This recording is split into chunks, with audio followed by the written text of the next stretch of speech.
നൂഹ് നബിയുടെ ഭാര്യ മുസ്ലിമായോ? ആയില്ല. മക്കള് തലതിരിഞ്ഞു പോയി.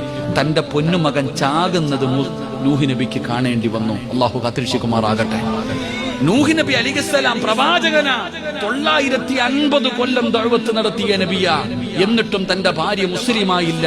അവൾ വഴിപിഴച്ചവളായി. അവളുടെ സ്വന്തം മകൻ തൂഫാനിൽ മുങ്ങിച്ചാകുന്നത് നൂഹ് നബിക്ക് കാണേണ്ടി വന്നു. 2 ലൂത്ത് നബി അലൈഹിസ്സലാം. ലൂത്ത് നബി നബിയായിരുന്നു. പക്ഷേ ഭാര്യ അള്ളാഹിനെ കൊണ്ട് വിശ്വസിച്ചില്ല, മകനും വിശ്വസിച്ചില്ല, തലതിരിഞ്ഞു പോയി. അള്ളാഹു കാക്കുമാറാകട്ടെ, അള്ളാഹു കാക്കുമാറാകട്ടെ. അപ്പൊ നമ്മൾ മനസ്സിലാക്കേണ്ടത്, പെണ്ണ് നല്ലവളാണെങ്കിൽ, ഭർത്താവ് കൊള്ളാത്തവനാണെങ്കിലും പെണ്ണ് നല്ലവളാണോ നന്നാക്കി കളയും. ഭർത്താവ് മോശക്കായി എത്രയോ കള്ളുകുടിയന്മാരെ നന്നാക്കിയ പെണ്ണുങ്ങളുണ്ട്. നിസ്കരിക്കാത്ത ഭർത്താവിനെ നിസ്കരിപ്പിച്ച ഭാര്യമാരുണ്ടല്ലോ.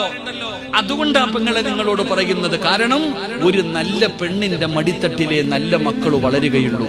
ഖുർആൻ വൽ ബലദു തയ്യിബു യഖ്റുജു നബാതുഹു ബിഇദ്നി റബ്ബി. ഖുർആൻ പറയുകയാ, ഒരു പെണ്ണ് നന്നായാൽ ഈ ഒരു കുടുംബം നന്നാകുമോ.